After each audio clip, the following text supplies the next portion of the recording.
Namo Buddhaya. Today, I invite you to listen to the remarkable story of Maññakundali.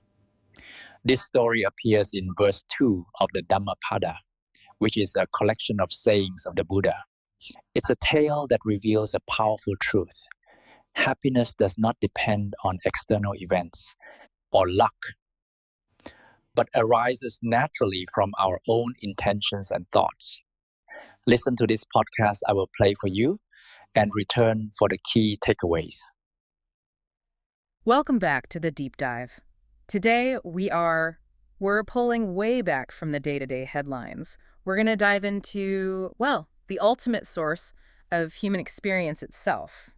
And we're using a really fascinating set of sources to do it. We're looking at excerpts from the Dhammapada, an ancient Buddhist text. Specifically verse 2 and the incredible story behind it. That's right. And our mission today really is to challenge a core assumption many of us have. Which is? That your circumstances are mostly determined by external forces, by luck. Right. This teaching suggests that just by shifting your mind, you can fundamentally change your reality. And maybe even more important, that happiness isn't something you chase. It's consequence. It's an unavoidable consequence of good intent. If that's true, then so much of our striving, our external searching is, it's just misplaced effort. So let's get into it. We start with a story. It's ancient, but it feels so specific, so human. It's about a young man named Maññakundali and his father. A Brahmin named Adinapubaka. And the story immediately sets up this intense contrast. Between two mental states. Exactly. The father, Adinapubaka, is the very definition of a miser. Pathologically stingy. And the source doesn't just say he was frugal, it gives these vivid details. It paints a picture. He was famous for never giving charity. Not a single offering ever. The detail that gets me is about his son's gold ornaments. He actually crafted them himself. Yes. Physically sat there and did the work just to avoid paying a goldsmith for the labor. Imagine that. Yeah. That level of obsession. It really tells you everything about the thought patterns that were just running his entire life. And of course, that thinking had tragic consequences. It did. When his son Maññakundali got seriously ill, the father put off calling a physician. He delayed. Trying to save money. Trying to save money until it's far, far too late. So the physical outcome was directly tied to his mental state of greed. And then comes the absolute peak of the story, which is it's heartbreaking. The son is dying, and the father's main concern is not his son's comfort. No. He was panicking that visitors, people coming to pay their respects, might see all the wealth he had piled up inside the house. So what does this do? He carries his dying son outside. Outside? Onto the open veranda to protect his possessions. It's just a devastating choice. And that scene, that's the pivot point. Because that morning, the Buddha, rising from meditation, sees the young man. He sees him with what the texts call his net of knowledge, this incredible clarity. He knows this is the final, very narrow window of opportunity for this young man. So Maññakundali is lying there on the porch, facing away from the door. Probably looking at the very house his father valued more than him. And the Buddha, who is walking for alms, just pauses right by the door. And does something very specific. A precise, compassionate act. He sends a ray of light towards the boy just to get his attention. And the boy sees it. He's too weak to speak, too weak to even move, really. But he sees the radiant figure of the Buddha. And in that one final moment, he does the only thing he can. He professes his faith. Purely, entirely, mentally. No words, no gestures. Just a single, pure thought, a mental devotion. And that one act, given he'd never given charity or formally followed precepts, that was everything. Which brings us to the result of that thought. So let's explore that. This ultimate test of faith. What happens the second he passes away? The result is immediate. It's stunning. And it seems completely disproportionate, right? Yeah. He passes away and is instantly reborn in the Tavatisa celestial world. Wow. He achieves this incredible rebirth from one single moment of pure thought.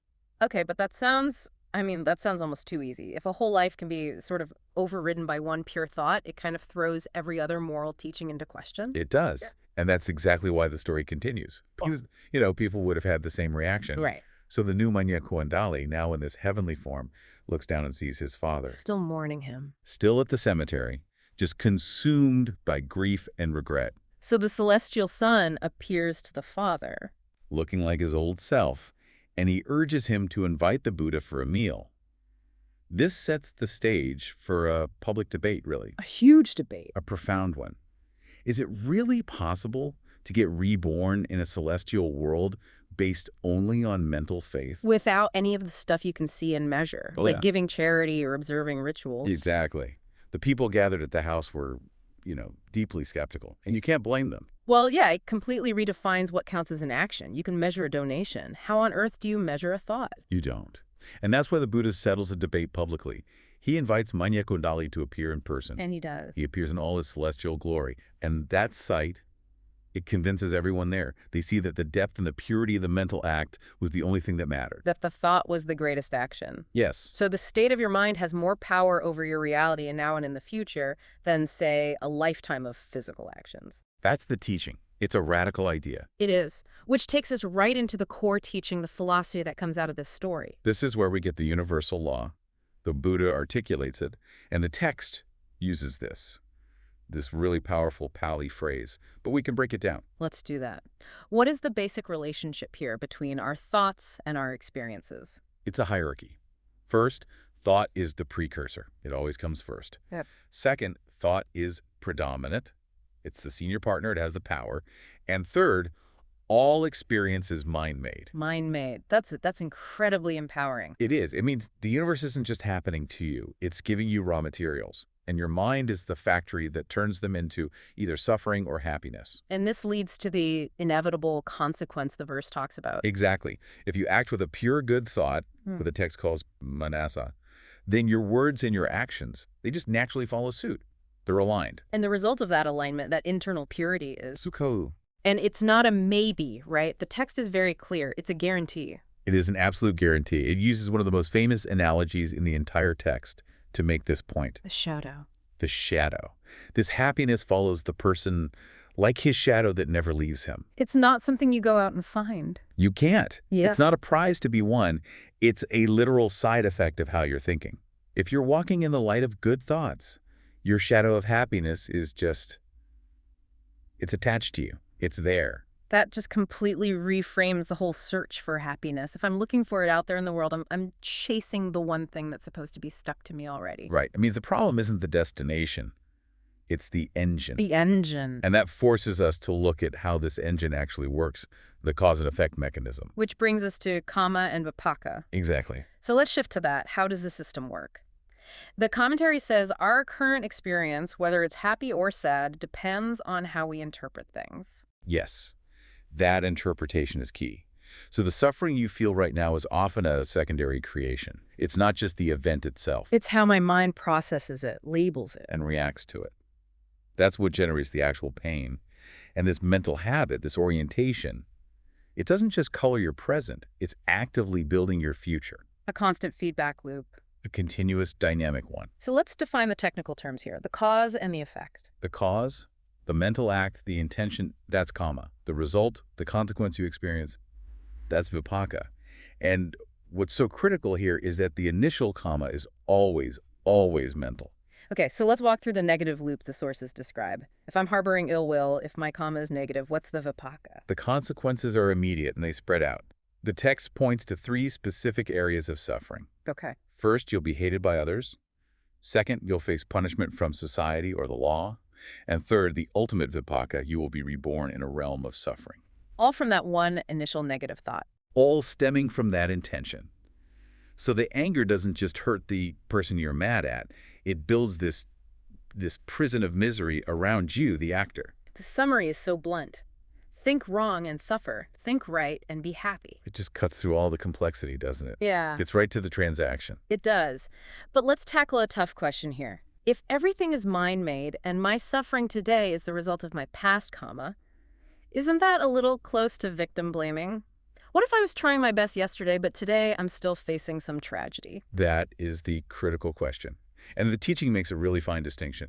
It's about radical responsibility, but for your mind, not necessarily for the external event. So how does that work? The idea is that you reap what you have sown, past and present. So the external event hitting you today, that's just the vipaka, the result of old actions. You can't change that. But I can change. You can change the new karma you generate right now, your mental response to the event. And that determines the next wave of consequences. So you always have agency over the next moment. Always. Which leads to that powerful declaration in the text. Go on. Man is responsible for his own happiness and misery. He creates his own hell and heaven. You are the architect of your own fate. Because you always control the intention, the comma. You control the blueprints. That's a perfect bridge to our final segment then, the realistic path to happiness. Because if my mind built this suffering... And your mind can unmake it. Absolutely. The teaching is clear. Suffering is not a permanent condition you have to endure. It's a problem to be solved internally. The key is just understanding the law of cause and effect. Understanding karma and vipaka and using it. This is where the hope comes in, I think. It doesn't say wait for a miracle or wait for the world to change. It says the tools are right here. Exactly. The commentary actually describes this whole philosophy as very realistic and optimistic. Realistic and optimistic. I like that. It's realistic because it doesn't deny suffering. It acknowledges it. But it's optimistic because it gives you, the individual, total control over the source of that experience. It's the complete opposite of just passively hoping some unknown power will make you happy. Or trying to manipulate the external world, which is exhausting and rarely works. This teaching finds the path to happiness right where you are, irrevocably inside your own control. You don't have to wait. You just have to manage the factory. Manage the karma and the happiness. It becomes unavoidable. Okay, so let's quickly summarize the key takeaways from this for you, for your own application. First, and this is the big one, your mind, your thought, is the precursor to everything you experience. It's the senior partner.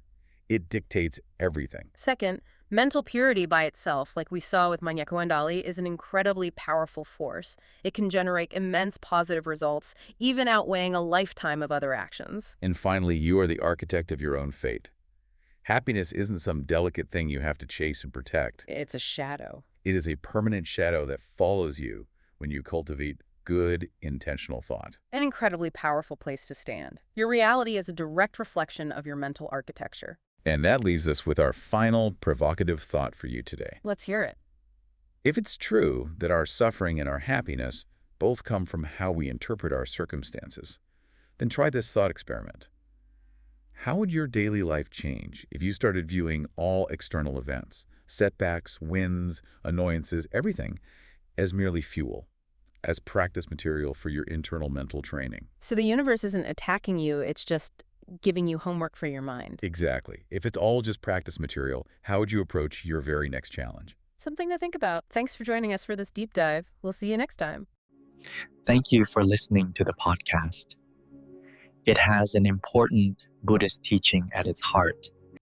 All experience arises from the mind. When clarity and kindness bloom, life becomes more peaceful and wise. Happiness gently follows those whose intentions are guided by compassion and wisdom, like a constant friend.